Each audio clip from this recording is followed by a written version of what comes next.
Gold, trusted gold buyers. మీరు తాకట్టు పెట్టిన బంగారాన్ని విడిపించి ఈ రోజు ఉన్న మార్కెట్ ధరకు కొనబడను. నమస్తే రమగారు. నమస్తే జయ. రమగారు, మనము వరప్రసాదుల కథ చెప్పుకుంటా ఉన్నాము. 5 స్టోరీలు కదండి. అవును, కానీ భలే ఉంటుంది. లాస్ట్కి మొత్తం కలుస్తారా రమగారు? అప్పుడు మంగళాంతాని కావ్యాని అంటారు. ఏ కథ అయినా హ్యాపీ ఎండింగే ఉంటుంది. అలా అలవాటైపోయింది మనకి. అదే అంటే అంటే దీన్ని బట్టి సినిమాలు మరి అలాగే తీస్తున్నారు కాబోలు, వాటిని ఆధారంగా చేసుకొని. అంతే మరి. అలా కాదు, వాళ్ళిద్దరూ పెళ్లి చేసుకుని సంతోషంగా ఉన్నారు అని రాస్తారు. పెళ్లి చేయటంటే మన సినిమాలో చూడు, పెళ్లితో కథ ఎండ్ అయిపోతుంది. పెళ్లి తర్వాత వాళ్ళిద్దరూ పోటాడుకున్నారా, కొట్టుకున్నారా, లాంఛనాల కోసం కట్నం తెమ్మని ఆయన అడిగాడా, వీళ్ళకి పిల్లలు పుట్టారు లేదా, అవన్నీ లేదు. వాటి గురించి హ్యాపీ ఎండింగ్ కావాలంతే ఎక్స్పెక్టేషన్. అందుకని హ్యాపీలీ లివ్డ్ ఎవర్ ఆఫ్టర్ అంటారు ఇంగ్లీష్ లో. మనమేమో పెళ్లి చేసుకుని సుఖంగా ఉన్నారు అని చెప్పుకుంటాం, హాయిగా ఉన్నారు, కథ సుఖాంతం అంటాం. కానీ హ్యాపీ ఎండింగ్ లేకపోతే యాక్సెప్ట్ చేయలేకపోతాం రమ్మగారు. చేయలేం. క్యారెక్టర్ ఏదన్నా అటు ఇటు అయిపోయినా, క్యారెక్టర్ లేకపోయినా అసలు మనసుకు భలే బాధ అనిపిస్తుంది. ఆ ఒకటి జరగకుండా ఉంటే బాగుండని అనిపిస్తుంది. సో మన వరప్రసాదులది హ్యాపీ ఎండింగ్ అయ్యిందని నేను అనుకుంటున్నాను. అవుతుంది. ముగ్గురు కథ ఆల్రెడీ చెప్పేసుకున్నామండి. ఇప్పుడు 4వ వాడు దండు. వీడు ఏం చేశాడు, ఇతను ఒక మర్రి చెట్టు ఒక భాగం మీద వెళ్ళాడు కదా, సాంబుడినేమో మర్రి చెట్టు దగ్గర వదిలిపెట్టారు. అవును, 4 దిక్కులకి 4 బయలుదేరారు. మొదటి 3 చెప్పాం. ఈ దండు ఆ మర్రి చెట్టు కొమ్మ ఎక్కి నడవగా చివరికి ఆ మర్రి చెట్టు కొస ఒక ఉద్యానవనం దగ్గర ఆగిపోయింది. ఇకేం లేదు. ఇతను ఏం చేశాడు, చెట్టు దిగాడు.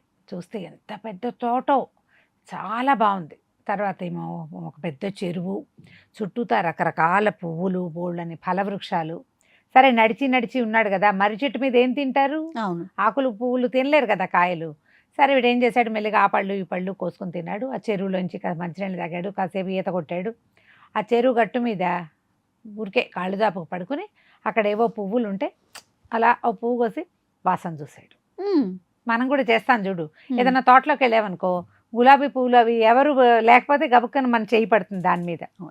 కొంతమంది కోస్తారు కదా, కొంతమంది ముట్టుకుంటారు. నా మటుకు నేనేం చేస్తాను తెలుసా, ఏదైనా పువ్వులు కనపడ్డానుకో, పువ్వును ముట్టుకుని చెయ్యి వాసన చూసి. నేను అంతే పరిస్థితి రమ్మగారు, పువ్వు మీద చెయ్యేసి. వీడు కూడా పాపం అదే పని చేద్దాం అనుకున్నాడు.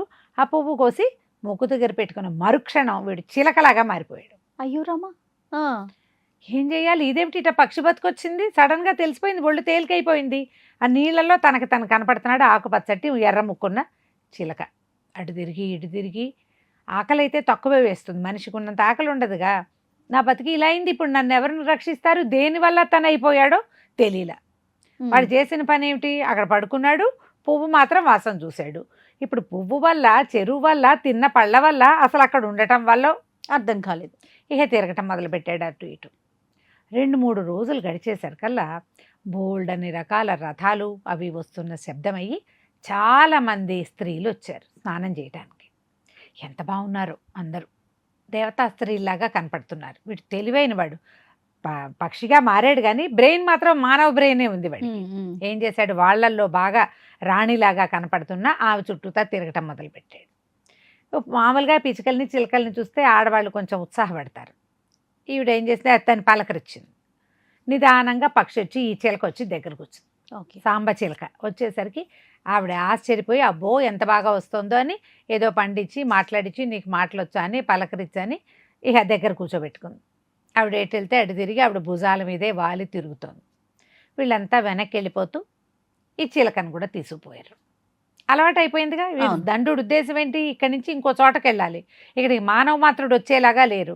వచ్చిందేమో దేవతలు. తీరా వచ్చిన ఆవిడెవరు, ఈవిడ విద్యాధర కన్యక విద్యుత్ ప్రభ ఆవిడ పేరు. ఆ విద్యుత్ ప్రభ మయాసురుడని ఒక రాక్షసుడు ఉన్నాడు. మనకి మయసభ ఉంది చూడు, మహాభారతంలో కనపడుతుంది. ఆ మయుడు యొక్క ముని మనవరాలు, కొన్ని తరాల తర్వాత మనవరాలు. ఆవిడ ఈ విద్యాధరులకి ఒక చిన్న వింగ్కి రాణి. వెళ్ళి దాంతోపాటు ఆవిడతో పాటే ఉండటం మొదలుపెట్టింది చిలక. అటు తిరిగి ఇటు తిరిగి మధ్యలో తినడానికి కూర్చుని, పైగా ఎగిరి ఎక్కడికి వెళ్ళిపోకపోతే వాళ్ళు పంజరాల్లో కూడా పెట్టలేదు. హాయిగా అన్ని పక్కలకి తిరుగుతుంటే ఈ దండు సహజంగా ఏమిటి, కమ్మరి వాళ్ళు అంటే వస్తువులు తయారు చేయటం, చెక్కతోటి బొమ్మలు చేయటము, అవన్నీ చాలా వచ్చు వాడికి. ఇనుముతోటి రకరకాల సాధనాలు చేయటం, బళ్ళు చేయటం వచ్చు. ఈ విద్యాధరులు ఒకచోట విమానాలు తయారు చేస్తున్నారు. ఈ విమానం అంటే ఎట్లాంటిది, అది దాంట్లో ఫ్యూయల్ పోయక్కర్లా, కీల్ రథం అంటారు.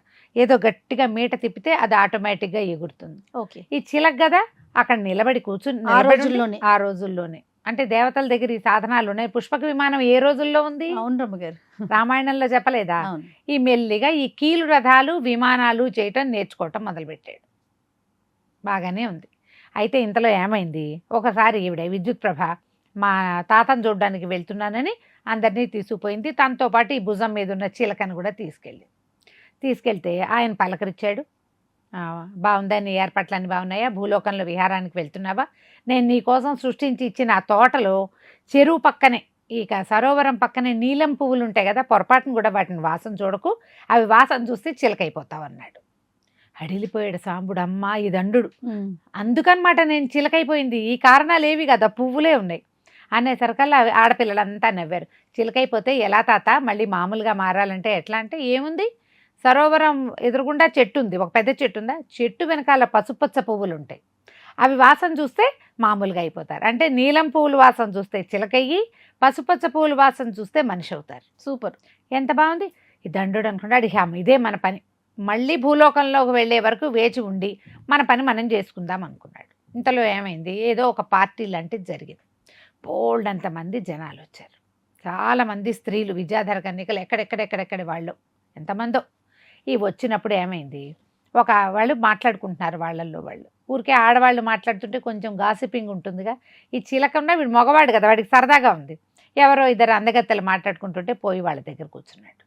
కూర్చునేసరికల్లా భూలోక విహారానికి వెళ్ళేవా, ఈ రోజు ఎట్లా ఉంది, మొన్న ఎలా ఉంది, వాతావరణం ఎలా ఉంది, ఏవో మాట్లాడుతుంటే ఒక ఆవిడ ఏం చెప్తోందంటే, ఆ మర్రి చెట్టు దగ్గర పెద్ద చెరువు ఉంది కదా, అక్కడికి మొన్న ఎప్పుడో స్నానాలకు వెళ్ళినప్పుడు వీళ్ళలో ఇంకొక సౌందర్యవతి ఉంది, మనోరమ అని. ఆ మనోరమ చీరని ఎవడో ఒక మానవ యువకుడు పట్టుకున్నట్ట మనోరమ విసిగిపోయి వాడిని శపించింది, బండరాయిగా మార్చేసి అక్కడ పారేసి వచ్చింది. అడిలిపోయాడు, ఏంటిది, నేనేమో చిలకయ్యా, రేపొద్దున మారుతాను, బాగానే ఉంది, కానీ ఇప్పుడు మర్రి చెట్టు దగ్గర బండగా మారిన వాడెవడు? ఆలోచించుకుంటే వాడి గుర్తొచ్చింది, తమ 4 కొమ్మలెక్కి వెళ్ళిపోతూ సాంబుణ్ణి వదిలిపెట్టారు కదా. పొరపాటున వాడు కానీ ఈ అమ్మాయి ఎవరి మోహంలోన పడి దాని చీరదో పుచ్చుకుంటే అది చెప్పించేసింది. ఇప్పుడు ఏం చేయాలి, అర్థం కావటల్లా ఏం చేయాలి. ఇంతలో రెండో ఆవిడంది, పాపం మనుషుల్ని మార్చేస్తే ఎట్లాగే, భూలోకం వాళ్ళది, ఆ మర్రి చెట్లు ఆ చెరువులు మానవులవి, మనం పోయి మన లోకం నుంచి వెళ్ళి వాళ్ళ దగ్గర వేషాలు వేసి వచ్చేస్తాము, పాపం రాయి అయిపోయిన మానవుడు ఎట్లా అవుతాడంటే, అక్కడ ఒక ఆకుపచ్చ రంగు, ముదురాకుపచ్చ రంగు చెట్టు తీగ ఒకటి ఉంది కదా, ఆ తీగని బాగా నూరి నీళ్ళతో కలిపి చల్లితే వాడు మామూలు మనిషి అవుతాడు. మనుషులు వాళ్ళ రకంగా వాళ్ళు ఉండాలి, ఇలా దేవకాంతల వెనకాల పడితే అలాగే కదా అవుతుంది. సరే వీడు ఆలోచించుకున్నాడు, ఓహో మనకు ఒక శాపావసానం ఉంది, వాడికి కూడా ఉన్నదని రెడీగా ఉన్నాడు. కొద్ది రోజులు గడిచినాయి.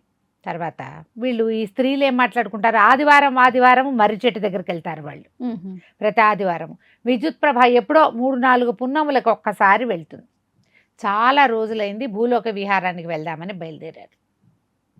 వీళ్ళందరూ ఏమనుకున్నారు, ఆ మర్రి చెట్లకి వాటికి వెళ్ళొద్దు, మనం తాతగారు మనకి సృష్టించి ఇచ్చిన దాని దగ్గరికే వెళ్దాం అని చెప్పి అందరూ కలిసి ఎక్కడైతే దండుడు ఇలా మారిపోయాడో చిలగ్గా అక్కడికి చేరారు. అందరూ అక్కడ కూర్చుంటే ఈ దండుడు నిశ్శబ్దంగా చెట్టు వెనక్కి వెళ్ళి ఆ పసుపచ్చ పువ్వుల్ని వాసన చూశాడు. చూసిన మరుక్షణము మనిషిగా మారిపోయాడు. ఈ చిలక ఎగురుతూ ఎప్పుడైతే చెట్టు వైపుకి వెనక్కి వెళ్ళిందో, విద్యుత్ ప్రభ కూడా చిలక ఏ పండు కొడుతోందో చూద్దామని వెనకాల వచ్చింది. చూసేసరికల్లా చిలక మనిషిగా మారిపోవడం ప్రత్యక్షంగా చూసి దగ్గరకు వచ్చి అడిగింది, మహానుభావ నువ్వెవరు, నువ్వు ఎందుకు ఇలా చిలకగా అయ్యావు, అసలు ఎక్కడి నుంచి వచ్చావు, నువ్వు మాతో ఇన్ని రోజులు ఉన్నావు, ఏమిటి నీ సంగతి సందర్భం అని కనుక్కో. అప్పుడు ఇదంతా చెప్పాడు, మేము స్నేహితులం కలిసి వచ్చాము, నేనేం కావాలని చేయలేదు, కానీ ఆ పువ్వు వాసన చూసేసరికి ఇట్లా అయిపోయాను. అప్పుడు మా విద్యుత్ ప్రభ ఏమంది, సరే బాగుంది, ఇన్ని రోజులు మా దగ్గర ఉన్నావు, చాలా సంతోషం అంటే ఇక నేను వెళ్ళొస్తానన్నాడు. అమ్మాయి ఒప్పుకోలే, కాదు మా తాత నాకు మానవుడితో వివాహం అవుతుందని చెప్పాడు, ఇప్పటిదాకా కాల, నువ్వు ఒక మానవుడి మాతోటి ఉన్నావు, నన్ను వివాహం చేసుకో గాంధర్వ విధిన, నాతో ఉండు అనేసరికి ఇది బాగానే ఉంది. వాళ్ళ దగ్గర నుంచి కొన్ని విద్యలు కూడా నేర్చుకొచ్చారు.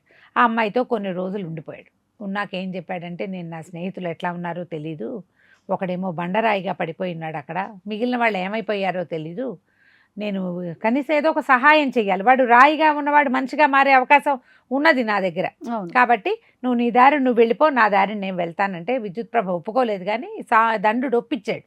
నువ్వు కామరూపధారిణివి, ఎప్పుడు కావాలంటే అప్పుడు వస్తావు, నేను పిలిచినప్పుడు రా ఒకటి, లేదా నీకు రావాలనిపించినప్పుడు రా నా దగ్గరికి, నన్ను మాత్రం నా స్నేహితుల దగ్గరికి వెళ్ళనివ్వమని బతిమలాడాడు.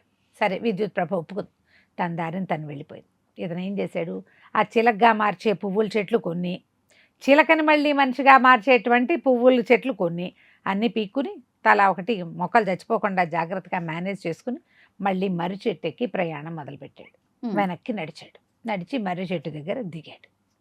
దిగితే అప్పుడు అంతకుముందు తము చూసినటువంటి రాళ్లలో ఒక ప్రత్యేకమైన రాయి ఒకటి కనపడుతుంది. ఇదే మనవాడు తెలిసిపోయింది. సరే ఇక చెట్టు తీగల కోసం వెతుక్కుని ఒక పెద్ద మానుకి ఆకుపచ్చ తీగ అల్లుకుని కనపడుతోంది. ఆ తీగని ఆకుల్ని కాసిన బండరాళ్ళ మీద నలిపి కాసిన నీళ్లు పోసి దోసులతో పట్టుకొచ్చి ఈ బండ మీద చల్లాడు. చల్లంగానే ఈ అక్కడ వాడు అతనికి తనకి శాపం వచ్చిందని తెలీదు. ఆ అమ్మాయిని చూసి మైమరిచిపోయి ఉన్నాడు, శపించింది. వీడు ఇంకా మైమర్పు స్టేజ్లోనే ఉన్నాడు. అతను గబగబా లేచాడు. సాంబుడు లేచేసి మిత్రమా అవకాశం, రే నువ్వెట్లా వచ్చావు అని అడిగి, సరే ఇక్కడ ఒక అందమైన అమ్మాయిని చూశాను, ఆవిడ వస్త్రం పుచ్చుకున్నాను నేను, ఆవిడ ఏదన్నాడు. ఈ కేకలేసాడు దండు, నీ మొహలా ఉంది, నువ్వు అప్పటి నుంచి 6 నెలల నుంచి రాయిగా పడున్నావు ఇక్కడ, నేను రాకపోతే ఇటగే పడుండేవాడు ఎప్పటికీ ఈ మైమరపులోనే, నువ్వు కాస్త గుర్రం కట్టేయి, ఇవాళ ఏం వారం అని లెక్క పెట్టుకున్నారు. చూస్తే ఏదో ఒక వారం తెలిసింది, ఆదివారం నాడు ఖచ్చితంగా వస్తారు. కాబట్టి వాళ్ళు వచ్చేటప్పటికి నువ్వు సిద్ధంగా ఉండు. కానీ అమ్మాయి వస్తుంది మనోరమ, ఆమె వస్త్రాన్ని ఏం చేసినా ఇవ్వద్దు, బతిమలాడినా ఇవ్వద్దు, కంట్లోకి కన్ను పెట్టి చూడబోక, అంతే. ఇక అమ్మాయి సరేనండి నీకు ఓకే అని చెప్పే వరకు కంట్లో మాత్రం చూడకూడదు. బాగానే ఉంది. 3-4 రోజులు గడిచినా ఇద్దరు అక్కడ ఉన్న పళ్ళు కోసు తిన్నారు, కబుర్లు చెప్పుకున్నారు. ఇతను నేను చూసొచ్చిన రకరకాల వ్యవహారాలన్నింటినీ మాట్లాడుకున్నాడు. అన్నీ బాగుంది. ఈ తర్వాత 3 రోజులు గడిచాక ఆదివారం నాడు ఈ మొత్తం గంధర్వ కాంతలు, విద్యాధర కాంతలు అంతా వచ్చారు వాహనాలతోటి. వచ్చారు, స్నానాలు చేశారు.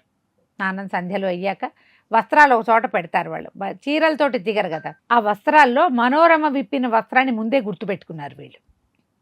చీర తీసి పక్కన పెట్టేసుకున్నాడు. ఇక మిగిలిన కాంతలు అందరూ స్నానాలు చేశారు, బయటకు వచ్చారు, ఎవరి చీరలు వాళ్ళు ధరించారు. సూర్యాస్తమయం వచ్చేసరికి పరుగు, మనోరమ నా చీరేది నా చీరేది అని వెతుక్కుంటోంది. ఒకళ్ళిద్దరు అన్నారు, నువ్వు కిందసారి బండగా చేసిన వాడు ఇక్కడ లేడు అంటే వాడు మారాడు. అవును, వాడికి ఎలా తెలిసిందో, వాడు అసాధ్యుడిగా ఉన్నాడు, వాడే నీ వస్త్రం దాచుంటాడు, కానీ మేము నీ కోసం ఉండము, మేము వెళ్ళిపోతున్నాం. మొత్తం అంతా వెళ్ళిపోయారు. ఈ అమ్మాయి వెతుక్కుంటూ వచ్చింది. ఈ వస్త్రం గట్టిగా పెట్టుకుని కళ్ళు మూసుకుని నుంచున్నాడు అక్కడ సాంబుడు. ఆ అమ్మాయి నా వైపు చూడు చూడు చూడని బతిమలాడినా చూడలేదు. సరే నిన్ను వివాహం చేసుకుంటా అని అన్నాకే నీకేసి చూస్తానన్నాడు. ఈ అమ్మాయికి ఒంటి మీద తడిసిన బట్టలే కానీ వస్త్రం లేదు. సరే ఒప్పుకుంది. చీకటి పడ్డాక ఇంకెళ్ళలేదు, అదే ఒక పరిస్థితి ఉంది. ఇంతలో ఆ దండు కూడా వచ్చాడు. వచ్చి ఆమెను పలకరించి, మీ విద్యాధరుల రాణి, మీ గుంపుకి రాణైన విద్యుత్ ప్రభని పిలుస్తాను, కావాలంటే ఆమెతోటి మాట్లాడమని విద్యుత్ ప్రభని పిలిపించాడు. అప్పుడు ఆమె వచ్చి ఈ మనోరమని, ఈ సాంబుడి మానవులతో వివాహానికి ఏముంది, కొన్ని రోజులు కలిసి ఉంటాం, తర్వాత వాళ్ళ జీవితాలు వాళ్ళవి, మనం ఎప్పుడు కావాలంటే అప్పుడు రావచ్చు, వాళ్ళు పిలిచినప్పుడు రావచ్చు, లేదా మనకి నచ్చినప్పుడు రావచ్చు, వీళ్ళతో స్పెండ్ చేయడానికే తప్పిస్తే ఇంకంతకంటే మనకు తప్పు లేదు, మన వంశాల్లో ఇవి ఉన్నాయని ఆ విద్యుత్ ప్రభ ఈ మనోరమని ఒప్పించింది. 2 జంటలు హాయిగా కులాసాగా కొన్ని రోజులు కాలక్షేపం చేశారు. ఇది చేసిన తర్వాత ఏమైంది, వీళ్ళల్లో వీళ్ళు ఆలోచించుకుంటున్నారు, ఎట్లా మన వాళ్ళు ఏమయ్యారు, వీళ్ళు ముగ్గురు ఎటెళ్ళారు చూద్దామని వీళ్ళు ఏమనుకున్నారు, మనం ఓ పని చేద్దాము, ఈ అమ్మాయిలు ఇద్దరిని పంపించేద్దాం, మన దారిని మనం వసంతుడు వెళ్ళిన వైపు వెళ్దాం. వసంతుడు రాజుగారు అబ్బాయి, అతన్ని సేవించాలి, మిగిలిన వాళ్ళని. రేపొద్దున రాజు అయ్యేది వసంతుడే కదా, అవును, ముందు వసంతుడిని పట్టుకుందాం, ఆ తర్వాత మిగిలిన వాళ్ళ సంగతి చూద్దాం అనుకున్నారు. సరే ఇద్దరు ఏం చేశారు, ఆ వసంతుడు ఎక్కినటువంటి తూర్పు వైపు కొమ్మనెక్కి నడవడం మొదలుపెట్టారు. నడవగా ఏమైంది, అది ఒక నిర్జనమైన ప్రాంతము, చక్కగా పట్టణము, దూరంగా ఒక కోట, సముద్ర తీరము, ఎవరు లేరు. ఆ అమ్మాయి కోసం, కళావతి కోసం ఏర్పరచబడింది కదా. వీళ్ళు అదంతా వెతుక్కుంటూ లోపలికి వచ్చారు. ఇప్పుడు మనం వచ్చాము, ఇక్కడికి వచ్చామంటే వాడు కూడా ఇక్కడికే వచ్చి ఉండాలి, ఉండుంటాడు లోపలని వెతకటం మొదలుపెట్టారు. లోపలికి వెళ్ళగా పెద్ద భవనంలో ఒక బెడ్రూమ్లో సగం తెగిన మెడతోటి చిన్నగా ప్రాణం కొట్టుమిట్టాడుతున్నట్టుగా వసంతుడు కనపడ్డాడు. కనపడంగానే కేకలు పెట్టాడు సాంబుడు. ఎక్కడున్నావు దండారా, ఇదిగో అయిపోతున్నాడు వసంతుడిని కేకలు పెట్టేసరికి చూశారు. చూస్తే మెడ సగం తెగుంది, కొంచెమే ఇది ఉంది, కానీ జీవించున్నాడు. అప్పుడు వీళ్ళకి గుర్తొచ్చింది, గురువుగారు వీడికి ఒక అవకాశం ఇచ్చారు, వీడి ప్రాణాలని కత్తి వరలో దాచిపెట్టమని. అవును. ఆ వర ఎక్కడుంది అని వెతకటం మొదలుపెట్టారు ఇద్దరు. వెళ్తే ఆ వర కొద్దిగా చివరి దాకా అరగదీల, సగానికి ముప్పా తెగ్గే అరగదీయబడి ఉంది. దాన్ని ఏం చేయాలి? ఈ దండోడు అన్నాడు, మన దగ్గర కొత్త విద్యలు బోల్డ్ ఉన్నాయి, దీన్ని రిపేర్ చేద్దాం, వాడి మెడ తొక్కుంటుందని. ఇక వాటి కోసం వీటి కోసం వెతికి రకరకాల సాధనాలతోటి, చిన్న కత్తులు, చిన్న చిన్నవి పదునైన వస్తువులతోటి దాన్ని మళ్ళీ వరలాగా చేసేసాడు. అరిగిపోయింది కదా, ఆ కత్తి పట్టేంత వరగా కావాలి అది. ఎప్పుడైతే ఇది పూర్తిగా సర్దేశాడో అతను మెడ తుక్కుపోయింది. వసంతుడు నిద్రలోంచి లేచినట్టు లేచి కళావతి కళావతి అని కేకలు పెడుతూ లేచాడు. అతను లేవటం ఏమిటి, వీళ్ళిద్దరూ కనపడంగానే ఆశ్చర్యపోయాడు. మీరు ఎట్లా వచ్చారా, నన్ను వెతుక్కుంటూ వచ్చారా, కళావతి ఏదన్నాడు. కళావతి ఏది, ఎక్కడా లేదు కళావతి. ఏం జరిగింది అని మొత్తం కథ అంతా ఆలోచించుకుంటే ఒక ముసలావిడ వచ్చింది, కొద్ది రోజులు ఉన్నది, అదే తన ఈ కత్తిని అరగదీసి ఉంటుంది. ఆవిడ తప్పిస్తే ఇంకా ఎవరు లేరు ఇక్కడ. కళావతి లేదు అంటే కళావతిని ఎత్తుకుపోయిందనమాట. ఇక వల ఏడవటం మొదలుపెట్టాడు వసంతుడు. 5-6 నెలల పాటు కలిసి ఉన్నాం మేము. ఆ అమ్మాయికి ఇంకో దిక్కు కూడా లేదు, అమ్మ నాన్న ఎవరో కూడా తెలీదు. ఇప్పుడు నేను ఇక్కడ బడి ఉన్నానంటే అసలు అమ్మాయికి ప్రపంచమే తెలీదు, నేను తెలిసిన మనిషిని నేను ఒక్కడినే అనేసరికి ఈ దండుడు అన్నాడు, నువ్వు కంగారు పడద్దు, అమ్మాయిని వెతుక్కుందాం మనం. ఇప్పుడు ఎవరైనా ఎక్కడికి తీసుకెళ్తారు? ఒకవేళ సముద్ర మార్గంలో తీసుకెళ్ళి ఉండాలి. ఈ సముద్ర మార్గంలోనే మనం ప్రయాణం చేద్దాం, మన దగ్గర ఒక మంచి మార్గం ఉందని. అదంతా బోళ్ళంతా అడవిగా చెట్లుగా ఉన్నాయి కదా, కొన్ని చెట్లు కొట్టి చక్కగా చెక్కలతోటి కీలు రథాన్ని ఒకదాన్ని తయారు చేశాడు. నేర్చుకున్నాడు కదా. ముగ్గురు కలిసి అందులో ఎక్కారు. ఎక్కి ఇక వెళ్ళటం మొదలుపెట్టారు. వెళ్ళగా హేలాపురం చేరారు వీళ్ళు. అదేదో ఊర్లాగా కనపడుతుంది. సరే ఈ రథాన్ని ఎక్కడో చోట పెడదాము, మనం ఊళ్ళోకి వెళ్దామని చెప్పి రథాన్ని ఒక చోట ఆపుకుని ముగ్గురు ఊళ్ళోకి బయలుదేరారు. ఊళ్ళోకి వెళ్ళేసరికల్లా ఊరు లోపలికి వెళ్ళాక ధర్మసత్రం ఏదైనా ఉందా భోజనానికి అని కనుక్కున్నారు. ఫలానా కూడల దగ్గర ఉందండి అని చెప్పారు. అక్కడికి నడిచిపోయారు. ధర్మసత్రంలో భోజనం చేసి బయట నుంచోగానే సత్రానికి ఎదురుకుండా ఒక పెద్ద ఫోటో వేళ్లాడగట్టుంది. వీళ్ళు ముగ్గురు నుంచున్నారు. ఇదేంటి ప్రవరుడి ఫోటోలాగా ఉన్నది, చూస్తూ ఉన్నారు దానికేసి. ఇది ప్రవరుడిదే, కొంచెం చిన్నప్పటిది, మనం బయలుదేరే నాటు వాడు ఇట్లాగే ఉన్నాడు, ఇక్కడ ఎందుకుంది? ఇంతలో 4 సైనికులు వచ్చారు. పదండి రాజాస్థానానికి అన్నారు. అనేసరికి వీళ్ళు ఆశ్చర్యపోయారు. మేమేం చేసాము అంటే, మీరు ఫోటో కేసు చూశారుగా, ఎవరు ఈ ఫోటో కేసు చూస్తారో వాళ్ళని తీసుకురమ్మని ఆజ్ఞ. మీరు ఫోటో కేసు చూస్తున్నారు కాబట్టి మీరు మాతో రండి.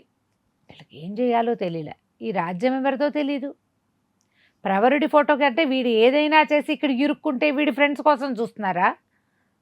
అర్థం కాలేదు. సరే పద వెళ్తే మనకు తెలుస్తుంది అని చెప్పేసి వీళ్ళ ముగ్గురిని రాజాస్థానానికి తీసుకుపోయారు. తీసుకెళ్ళాక ఏం జరిగిందో మనం వచ్చే భాగంలో చూద్దాం. తప్పకుండా రమ్మగారు. నమస్తే. నమస్తే.